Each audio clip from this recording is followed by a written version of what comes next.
Hi mga katags, good morning. Nandito na naman tayo ulit sa ating channel. At ngayon, nasa garden tayo ngayon. So i-update ko muna kayo kung ano nang nangyayari sa tanim natin.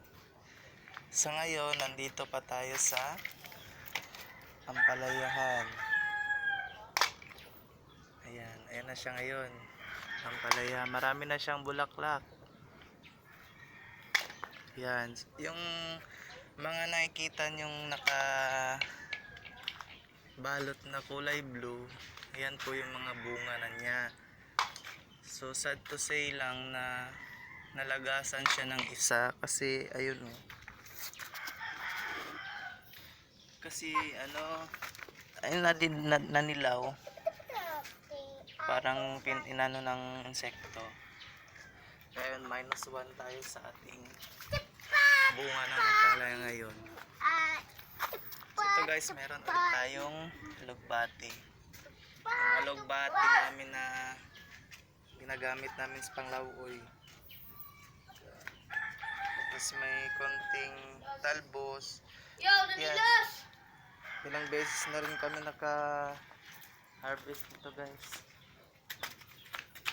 Mga katags.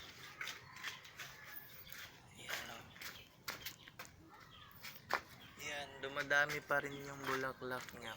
Ito na ba? Yan. Madami pa. Tapos meron tayong panibagong tubo ng ampalaya. Yan, ampalaya tapos may sili. Ayun. Wala tayong magawa nung nakarang araw kahapon. Naglipat ako ng yung mga anak, ano bang tawag nun, saha sa Bisaya, sa mga tanim na yan. So ang saha dapat niya is 2. Ngayon isa na lang kasi naputol. Ayan. Comment kayo guys kung ano mga pangalan ng mga halaman na to. Ayan. Yung hindi ko yung ginagawa kahapon, ayan, yung mga saha niya. Ayan. Ayan na siya. Ito yung mga saha niya. Pinaglilipat ko na. So marami guys, so hindi ko talaga alam kung ano talagang pangalan nitong tanim na to. Ang pagkakaalam ko, nanay ko lang nagtatanim nito dati. So ayan.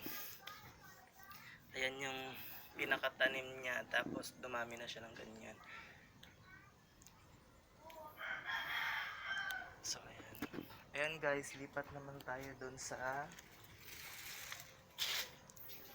garden natin sa likod. Check natin yung mga talong tsaka yung okra. Samahan niya ako guys. Ayan.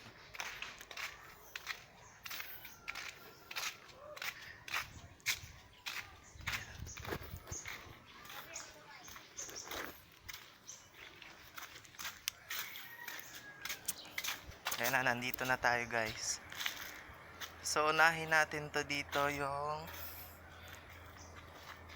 mga maliliit na okra, yung second batch na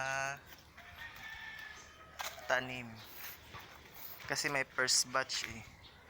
Ayan guys, so makikita nyo sa last video ko, yun, inano ko siya, kinontent ko siya sa extension ko yata ng garden.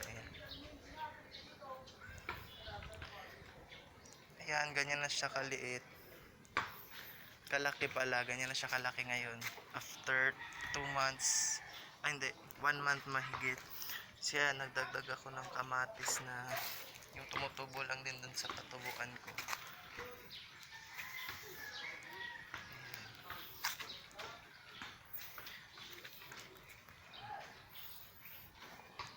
Medyo namatay yung isang kamatis. Yan, daanan kasi ng pato eh. So, yan yung gabi. Oh. So kung napapansin nyo, marami na siyang dahon ngayon. Dati, wala pa gaano kasi nga, syempre kakatanim pa lang natin. Ayan. Ito tayo, dito tayo sa talbos ng kamote. Yan. Ito talaga, gamit na gamit to. Halos araw-araw tayong ng ano dito, kumukuha ng talbos. Kasi nga pang paano nga daw sa dugo. Yan siya guys. So kung lagi mo siyang kukunan ng talbos, the more na tumutubo rin siya ng panibagong talbos. Yan, nakikita niyo yung parang light green. Kung nakikita niyo yung mga kulay light green na yan, yan po yung bagong talbos. Yan. Yun, araw-araw kasi sabi daw pandagdag daw ng dugo. Yun ang sabi. Pero mas maganda yung kulay red. Ewan ko kung anong benefits yun. Search ko nga mamaya sa YouTube. Yan. May sitaw. So, nandito na tayo sa ating okra section. Yan guys. So ito na siya ngayon. Yung first batch na tanim ko na okra. Ayan. Yan po yung aking first batch na okra. Check natin kung namulaklak na ba siya. So ayan. Ewan ko dyan kung meron, check natin. Tulungan niya ako pag check guys. Mga katags. Ayan. Check natin kung meron ba siyang papuntang bulaklak. Siyempre bulaklak muna bago bunga. Ayan. Ayan.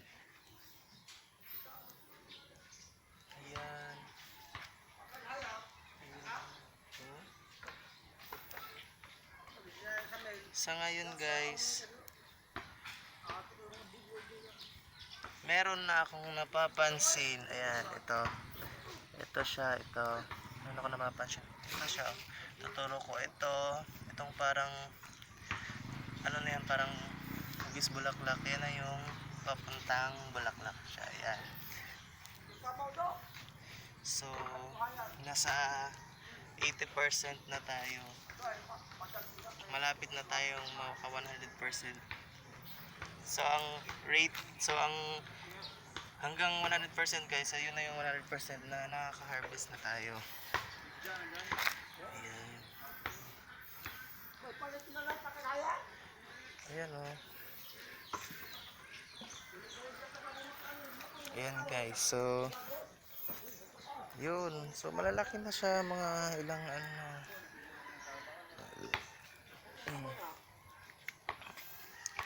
sitaw. Sa sitaw naman may napapansin na rin akong bulaklak. Ayan. Meron na siyang bulaklak guys. Ayan. Kung nakikita nyo, mataba siya. Siguro sa lupa. Di kaya sa tain ng manure ba tawag dun sa kalabaw. Yan. Yan, meron na siyang bulaklak.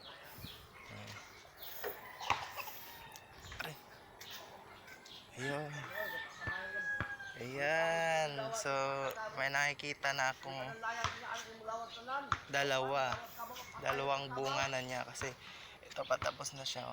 Matanggal na siya. After ng bulaklak, ito bunga na siya. Ito na yung mismong sitaw, tapos ito yung bulaklak. Ayan. Sayang naman to. Siguro natatamaan na naman to ng bula. Kasi sa tabi nitong garden ko guys, meron kasing maliit na court, basketball court. Kaya siguro pag lumampas dito yung bola nila, yun, natatamaan. Yun guys, so proceed na tayo ngayon sa talong, eggplant. Ayan. Ito na siya ngayon. Mga 2 months mahigit na talaga siya. Ayan. Yung 2 plat, dalawang plat na talong. Ayan siya ngayon. So malaki na siya. Makikita natin, meron na siyang bulaklak. Siyempre bulaklak muna talaga ang una, no? Bago ang bunga. Kasi mahirap naman bunga muna bago bulaklak. Ayan. Ito na siya. So meron na tayong prospect na i-harvest. Sa 100% natin na yan. So sad to say, sa iba siguro hindi sila binigyan ng na chance na lumaki. Ganon kalaki. Ayan, 1 2 3. So mga apat na talong yung hindi nabigyan ng chance lumaki at nakapagbigay ng bunga. Ayan.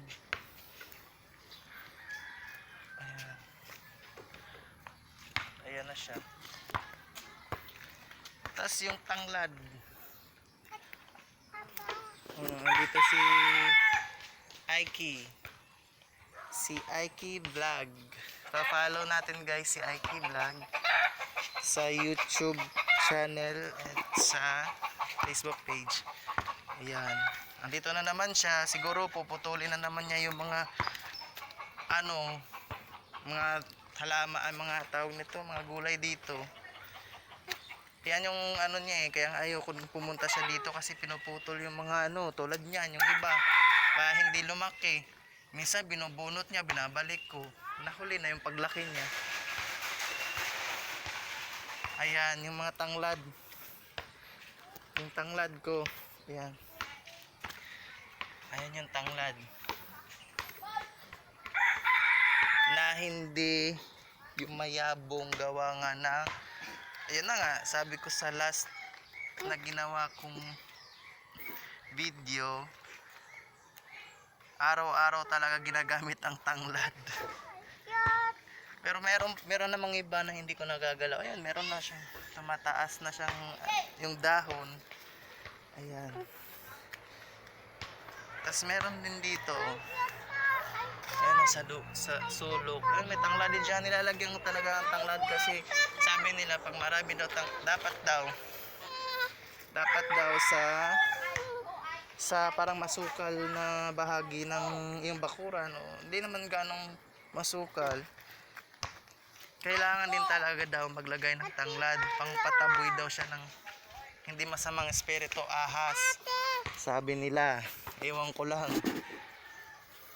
Ayan na siya guys. Ayan guys, so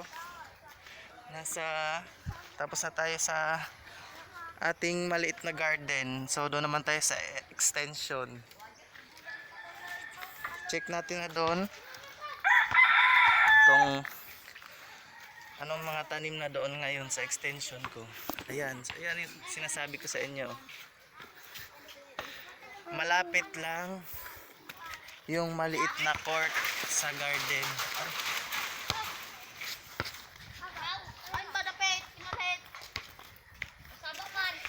Ayan.